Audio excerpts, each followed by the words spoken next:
Hello दोस्तों, welcome back. आज हम बात करेंगे नेपोटिज्म के बारे में, लेकिन उसके पहले मैं आपको एक छोटी सी कहानी बताना चाहती हूँ। तो मान लीजिए ये एक देश है और उस देश में एक कोई भी इंडस्ट्री है, मान लीजिए एक सुपरमार्केट टाइप की इंडस्ट्री है जिसमें ये आपकी मार्केट साइज है। मान लीजिए आपने एक कंपनी शुरू किया और उस कंपनी में आपका 100% शेयर था। फिर लोगों ने देखना शुरू किया कि आपकी कंपनी तो काफ़ी सक्सेसफुल है, आपके पास 100% मार्केट शेयर है, तो और बहुत सारे प्लेयर्स इस इंडस्ट्री में आए। तो कुछ साल बाद ऐसे हुआ कि इस इंडस्ट्री में 4 बड़े प्लेयर आने लगे और चारों के ये मार्केट शेयर थे। एक बंदे के पास था 50%, एक बंदे के पास था 25%, एक बंदे के पास था 18% और एक बंदे के पास था 7%। तो ये चारों प्लेयर्स अपने अपने मार्केट शेयर में बहुत खुश थे और इनकी बहुत ही प्रॉफिटेबली इंडस्ट्री चल रही थी। प्रॉफिटेबली इसलिए चल रही थी क्योंकि 100% जो मार्केट शेयर है वो इन चारों ने ले लिया था और इन चारों का अपना एक सेट बिजनेस था और चारों में अच्छी खासी अग्रीमेंट थी कि आप इस रीजन में मत आना, आप उसमें मत आना, इस प्रोडक्ट में मत आना। इस तरह से ये लोग चलाते थे। फिर क्या हुआ, बाहर के बहुत सारे लोगों ने देखा कि ये इंडस्ट्री तो बहुत ज़्यादा प्रॉफिटेबल है और इसमें सिर्फ 4 ही कंपनीज हैं और 4 कंपनीज में बहुत ज़्यादा इनको पैसा मिल रहा है, राइट। तो लोगों को लगा कि क्यों ना हम भी इसी इंडस्ट्री में अपनी अपनी दुकान लगाएं। तो बहुत सारे ऐसे छोटे छोटे स्मॉल प्लेयर्स आने लगे। इनिशियली जब स्मॉल प्लेयर्स आए तो इस इंडस्ट्री को ज़्यादा फर्क नहीं पड़ा क्योंकि इन स्मॉल प्लेयर्स ने मार्केट को एक्सपैंड भी किया। मतलब अगर पहले जब ये 4 कंपनीज थी, अगर 100 लोग टोटल प्रोडक्ट्स खरीदते थे तो इन छोटे छोटे प्लेयर्स के आने की वजह से 120 लोगों ने प्रोडक्ट्स खरीदना शुरू किया। अब देखिए, इसके बाद मार्केट एक्सपैंड नहीं हुआ। इसके बाद इन कंपनीज को भी ग्रो करना था, तो इन्होंने क्या किया, एग्जिस्टिंग कंपनीज से मार्केट शेयर लेना शुरू किया। ऐसा होता है ना। तो आप देखिए, जिसका 7% मार्केट शेयर था उसका थोड़ा थोड़ा मार्केट शेयर न्यू कंपनीज ने ले लिया। इसी तरीके से जिसका 50% मार्केट शेयर था उसका भी थोड़ा थोड़ा बाकी कंपनीज ने लेना शुरू किया। अब देखिए आप, ये 4 कंपनीज की क्या सिचुएशन है। पहले ये बहुत सालों तक बहुत अच्छे से अपना काम कर रहे थे और कुछ सालों बाद छोटी छोटी कंपनीज के आने की वजह से इनका मार्केट शेयर घट रहा है। तो ये 4 क्या करेंगे, ये 4 एक साथ मिलेंगे, कुछ लोगों को यहाँ से निकाल देंगे, कुछ प्लेयर्स को मार्केट से निकाल देंगे। किस तरह से निकालेंगे, बहुत सारे स्ट्रैटेजीज होती हैं। हमारा टॉपिक आज वो नहीं है कि किस तरह से ये मार्केट से निकालते हैं, बट निकाल देंगे, मतलब कंपनी एग्जिट कर जाएगी। कुछ कुछ को ये खुद अक्वायर कर लेंगे। तो ओवरऑल कुछ सालों बाद सिचुएशन फिर से ऐसी हो जाएगी सिर्फ कि 4 कंपनीज ही बची हैं। और ऐसी बहुत सारी इंडस्ट्रीज हैं जिसमें मार्केट इस तरह से कंसोलिडेट हो जाता है। इसके मैं आपको अभी एग्जांपल्स बताती हूँ।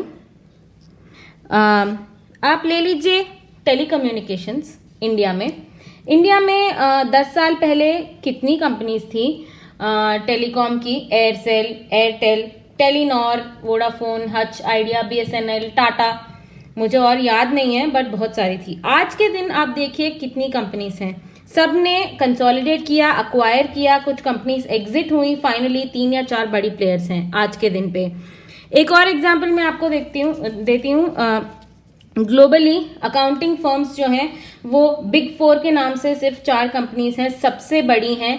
पहले ये बिग 8 थी, फिर से 8 से 6 हुई, 6 से 5 हुई और 5 से अब 4 हुई, 4 पे स्टेबलाइज हुई। ऐसा नहीं है कि अकाउंटिंग कंपनीज ज्यादा नहीं है, लेकिन बहुत सारी छोटी छोटी कंपनीज है, लेकिन एक साइज की 4 ही हैं और वो 4 ही आपस में क्लाइंट्स को बांटते हैं, क्लाइंट्स भी उन्हीं को प्रेफर करते हैं। तो वो 4 पे स्टेबलाइज हो चुका है। ऐसी बहुत सारी मार्केट्स हैं जिसको हम बोलते हैं डुओपोली, मतलब 2 ही बड़ी कंपनीज उस पूरे मार्केट में सबसे ज्यादा मार्केट शेयर लेके बैठी हैं।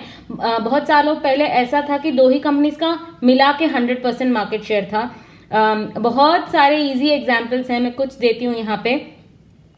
जो सॉफ्ट ड्रिंक की इंडस्ट्री है उसको हम डुओपोली बोल सकते हैं क्योंकि सिर्फ 2 ही कंपनीज है, पेप्सी और कोका कोला, जो सॉफ्ट ड्रिंक्स बेचती थी बहुत सालों तक।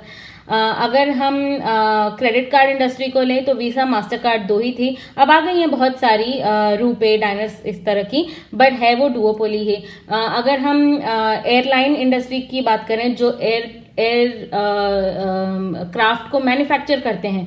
बोइंग, एयरबस, ये दो ही बहुत बड़ी कंपनीज हैं। और छोटी कंपनीज हैं एम्ब्रेयर, लॉकहीड। छोटी का मतलब ये नहीं कि वो कंपनी छोटी है, छोटी का मतलब मार्केट शेयर के हिसाब से है, लेकिन सबसे ज्यादा इन दोनों की ही आपको एयरक्राफ्ट्स मिलेंगी। तो इसका मैं ये सब मैं क्यों आपको बोल रही हूँ और इसका हमसे क्या लेना देना, राइट? मैं ये बताना चाह रही हूँ कि बहुत सारी इंडस्ट्रीज ऐसी हैं जो कॉन्सेंट्रेटेड हैं, कंसोलिडेटेड है, मतलब 2 या 3 या 4 प्लेयर्स ही उस इंडस्ट्री में काम करते हैं और उस इंडस्ट्री को उस तरह से रहने की वजह से वो इंडस्ट्री बहुत ज़्यादा अट्रैक्टिव हो जाती है, क्योंकि जो उस इंडस्ट्री में सक्सेसफुल हो जाता है उसको उस इंडस्ट्री का बहुत वो प्रॉफिटेबल हो सकता है। अब मैं एग्जांपल्स देती हूँ कि ये इंडस्ट्री को कॉन्सेंट्रेटेड कैसे रखते हैं। ये इंडस्ट्री को कॉन्सेंट्रेटेड इस तरह से रखते हैं कि कुछ ही लोगों के पास इस इंडस्ट्री का एक्सेस हो और कुछ ही लोग इस इंडस्ट्री में टिक पाएं। मैं आपको एग्जांपल देती हूँ। स्कूल एडमिशन्स की बात हम करते हैं। School admissions, nursery school admissions में आप देखेंगे बहुत सारे स्कूल्स में एक पॉइंट सिस्टम होता है। उसमें ये प्रेफर करते हैं कि उस स्कूल के एलम्स के बच्चे, उस स्कूल में पढ़ने वाले बच्चों के भाई बहन, उस स्कूल में जो टीचर्स पढ़ाते हैं उनके बच्चे, मतलब आप देख सकते हैं कि छोटा सा नेटवर्क बनाया है और वही कुछ लोग हैं जो अच्छी सी स्कूल में एडमिशन ले सकते हैं। मैं आपको दूसरा एग्जांपल देती हूँ जॉब्स का। जॉब्स में बहुत बार ऐसा होता है कि आपको बोलते हैं कि आपके फ्रेंड को रेफर करो, आपके जान पहचान वालों को रेफर करो, ताकि छोटे से नेटवर्क में हम लोगों को पिक कर पाए। एक और एग्जांपल मैं आपको देती हूँ हायर एजुकेशन का।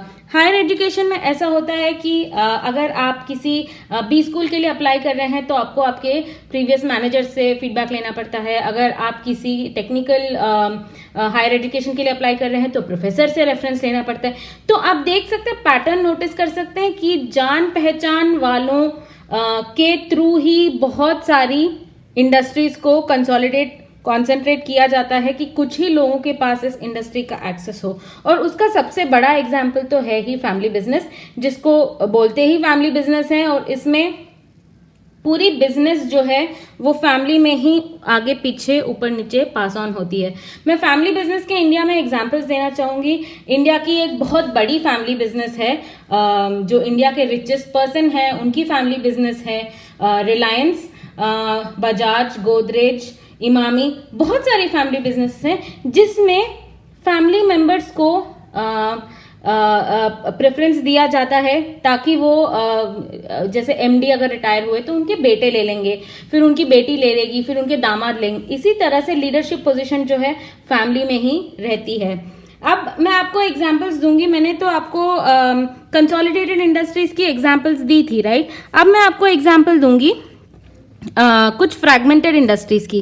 फ्रैगमेंटेड इंडस्ट्री मतलब ऐसी इंडस्ट्री है जिसमें बहुत 2 या 3 बड़ी कंपनीज का शेयर नहीं है, बहुत सारी छोटी कंपनीज छोटा शेयर लेके बैठी हुई हैं। उसके एग्जाम्पल मैं आपको देती हूँ रिटेल। जैसे अगर आपको साड़ी की दुकान है या फिर सेल फोन शॉप है, सुपरमार्केट्स है, ऐसी कौन सी 2 या 3 बड़ी कंपनी है जिन्होंने डेरा जमाए बैठा है? ऐसा तो नहीं है, राइट? बहुत सारी हैं, क्योंकि वो बहुत फ्रैगमेंटेड है। आईटी एक ऐसी इंडस्ट्री है जिसमें बड़े प्लेयर्स भी हैं, छोटे प्लेयर्स भी हैं, मीडियम साइज के प्लेयर्स भी हैं। कॉलेज के ग्रेजुएट्स भी आईटी इंडस्ट्री में कमाते हैं, मतलब बिजनेस रख के कमाते हैं। तो ये बहुत ही फ्रैगमेंटेड इंडस्ट्री है।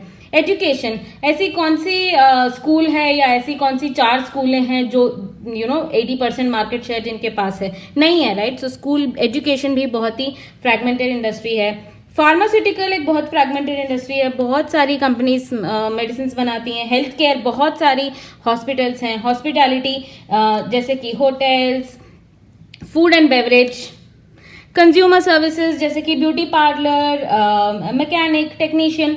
तो आप देख सकते हैं कि जहां पे हमने कंसोलिडेटेड इंडस्ट्रीज की बात की थी, डुओपोली की बात की थी, टेलीकॉम सेक्टर की बात की थी, अकाउंटिंग इंडस्ट्री की बात की थी, वहीं पे फ्रैगमेंटेड इंडस्ट्रीज भी हैं। पर आप देख सकते हैं जहां पे कंसोलिडेटेड इंडस्ट्रीज हैं, कॉन्सेंट्रेटेड इंडस्ट्रीज हैं, वहां पे पर कंपनी की प्रॉफिटेबिलिटी बहुत ज्यादा होती है कंपेयर टू जहां पे फ्रैगमेंटेड इंडस्ट्रीज है, जहां पे बहुत सारे प्लेयर्स हैं, पर कंपनी की प्रॉफिटेबिलिटी इससे कंपैरिजन में कम होती है। और आप देख सकते हैं ये इनकी बैरियर्स हैं एक इंडस्ट्री को कंसोलिडेटेड से फ्रैगमेंटेड बनाना। अगर किसी इंडस्ट्री के पास इस तरह का बैरियर नहीं है तो वो अपनी इंडस्ट्री को फ्रैगमेंट कर देंगे और फिर उस एक एक कंपनी का, उस इंडस्ट्री में एक एक कंपनी का इतना ज्यादा प्रॉफिट नहीं रहेगा।